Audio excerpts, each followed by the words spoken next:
Vermeer lived a quiet, almost invisible life in Delft. He wasn't prolific. He painted slowly. Only about 35 of his paintings still survive today. And nearly all of them depict ordinary moments. A woman pouring milk, someone reading a letter, a musician pausing mid-note. What makes Vermeer extraordinary is not his subject matter, but his obsession with light. Art historians note that Vermeer spent years studying how light entered a room through a window, how it touches fabric, skin, walls, bread, even milk. He was fascinated by reflection and refraction and the softness that light creates. In fact, he used layers of translucent paint, glazing, to let light emerge from within the canvas rather than it sitting on top of the canvas. One scholar wrote that Vermeer did not paint light itself, but instead he painted what light does. Vermeer believed that light was not decoration, but instead it was revelation. Now, nothing dramatic happens in these paintings. No miracles, no spectacle. And yet, when we look at them, things feel illuminated, as if the ordinary world is quietly confessing the world's holiness. Vermeer once said that his task was not to invent beauty, but to attend to it. I think this aligns perfectly with John's gospel. The Word does not create a new world. The Word reveals the world as it truly is, saturated with God from the very beginning when the Word set in creation. See, Vermeer believed light does not add meaning to a room, but instead it reveals the meaning that was already there. And that is exactly what John is saying about Jesus. When John begins his gospel, he doesn't start in a manger or with angels or shepherds like some of the other gospels. He starts with the beginning of everything. He says, "In the beginning was the Word. And the Word was with God, and the Word was God." It's as if he's saying that this story is as old as creation itself. And then comes the heartbeat of Advent. The light shines in the darkness, and the darkness has not overcome it. For John, this isn't an introduction to religion. It is the revelation of reality. John's prologue is this symphony of theology and poetry. It reaches back to the Genesis of let there be light and brings that same creative word into our present moment. But now, instead of light hovering over the waters, instead it dwells with us. The Word became flesh and lived among us. We've seen his glory, the glory as a Father's only Son, full of grace and truth. This is the central claim to our faith. God's light is not distant or abstract. God's light takes on breath and heartbeat. In the incarnation, divine light enters the ordinary, the dust, the tears, the laughter. It enters not as some conquering flame burning it down, but as a steady presence. This Greek word that we translate lives among us literally means to pitch one's tent, to make one's home. God chooses to dwell, to inhabit.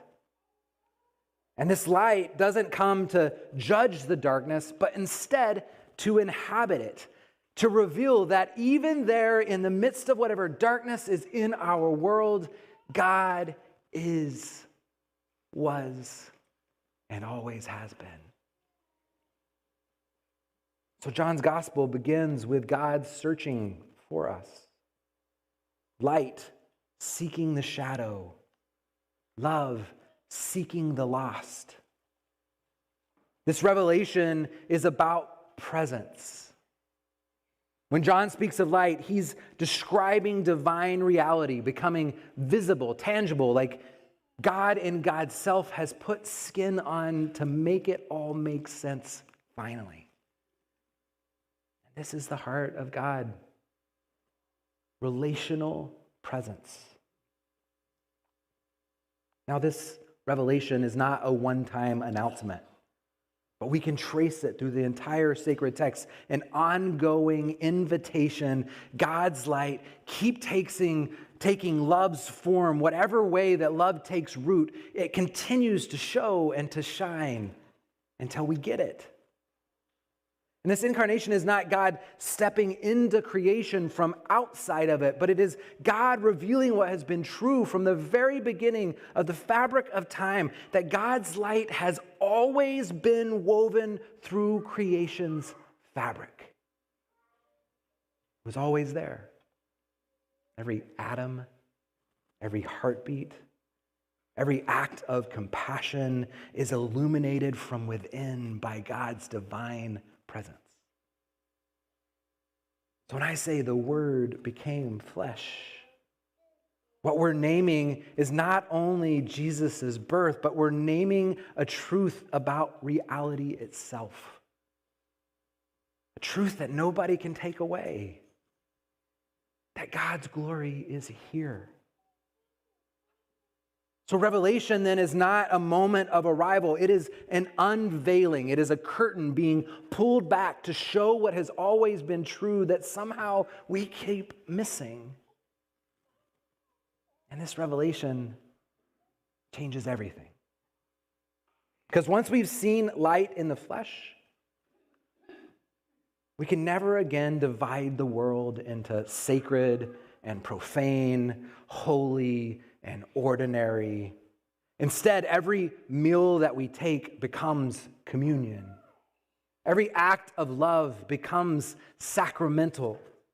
Every human being becomes a bearer of divine light because they were created by the God who wove his light into the fabric of the universe. This is the revelation of Advent. That God's light is not a metaphor, but instead it's a manifestation. Now, this can be hard to believe in a world like ours. I was at Whole Foods on Friday, and I was putting stuff in my cart, finally got up to the woman at the cash register and said, "Hey, how's your day going?" And she said, "Not quite that bad." I was like, "Great." She said, "People are just meaner at Christmas." And I thought, And then yesterday we were driving in downtown Walnut Creek, and Heather was getting her earrings changed at Zebra.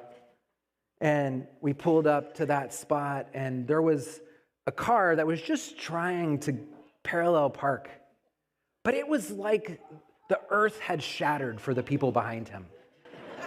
It was a cacophony of horns, and they wouldn't lay off the horns. We'd walked an entire 2 blocks, and they were still blasting their horns as if somehow the world had fallen apart because somebody wanted to parallel park. And wars still rage, and families are still fractured, and injustice persists, and darkness is not gone. But when we read the text, John never says darkness disappears. He says that the darkness cannot overcome the light. The light and the darkness coexist, but light defines the story. Light shows us what has meaning. Light gives us the value. Think about the moments in your life where you felt this truth.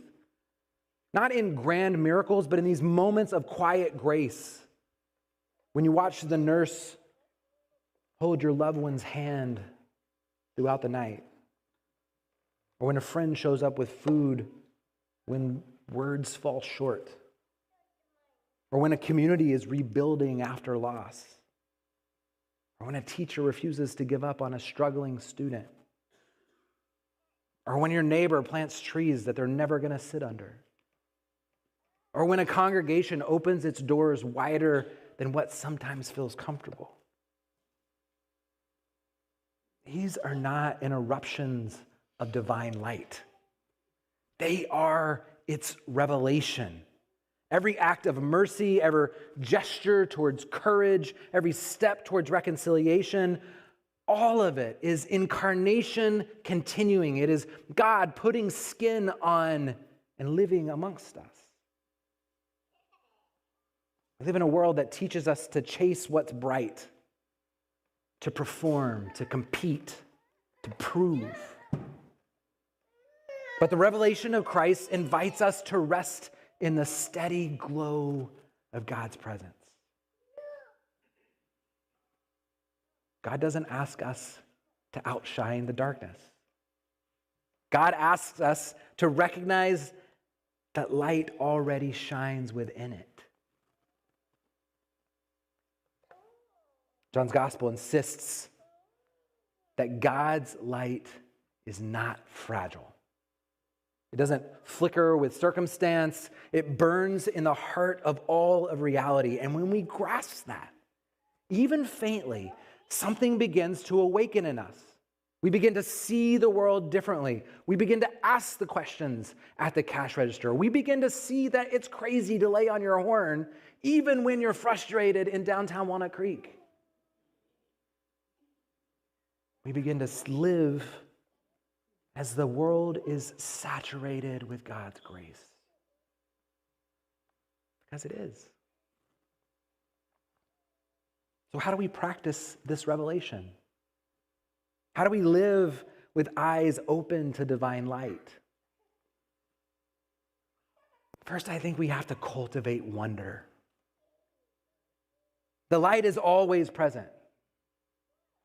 But wonder helps us see what it lights.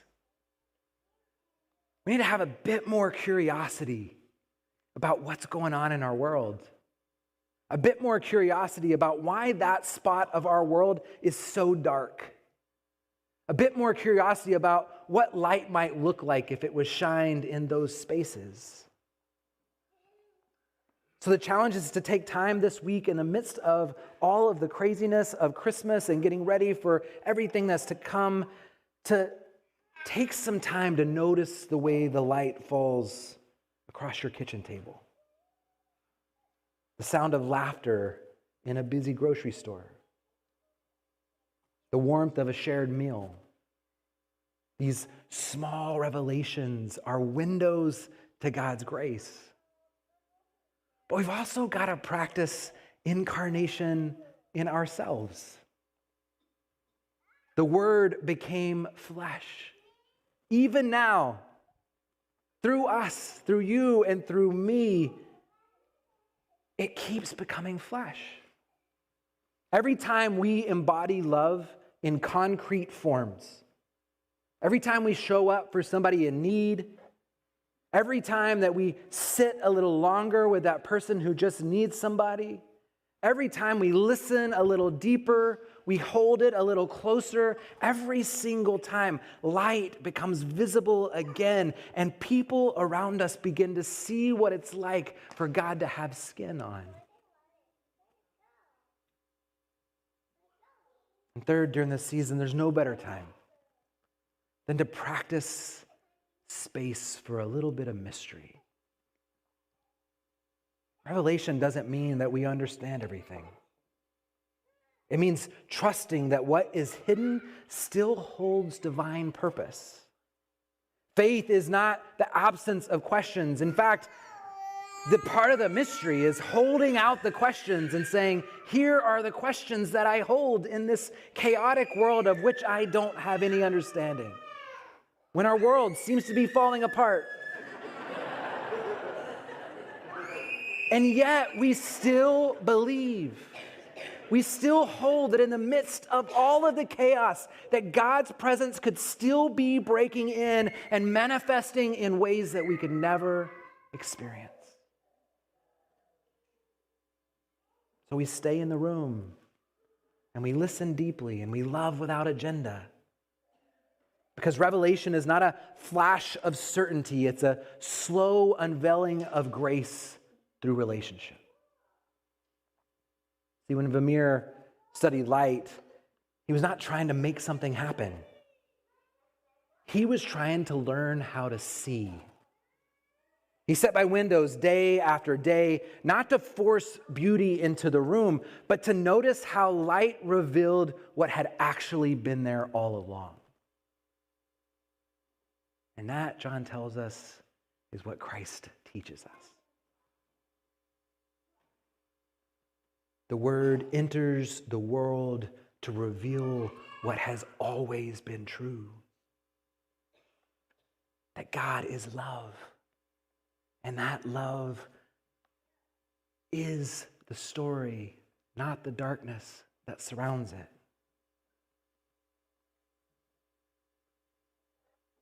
So we look at our lives, the lives of our neighbors and our community, the way that an artist looked at the room by the window with patience, with reverence, with trust that God is already present. And as we learn to see by God's light, the revelation continues. The Word who was with God is now with us. And the light shines in the darkness, and it shines through us. So may we leave this place with eyes open, seeing grace where we once saw only shadow, seeing holiness in the ordinary, seeing God not arriving from somewhere else, but already here making his home amongst us. Because the light lives, and the darkness cannot overcome it. Even here, even now, even in us. Please pray with me.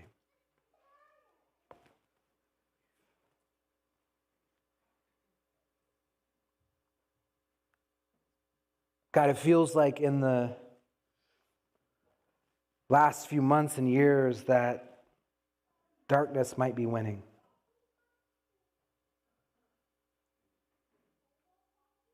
But we know the truth. That your light shines. And at the end of this story, darkness will never win. Not in our world, not in our country, not in our homes, not in our churches, and not in our lives. So God, we embrace that mystery even if we can't see it in this moment. If our darkness feels too heavy to bear, we trust that your light is there, pitching its tent, making its home. So may we see it. May we see it anew this Christmas season in ways that we've not seen it in a long time. May your love be made known to us, and may we share it with your world. Amen.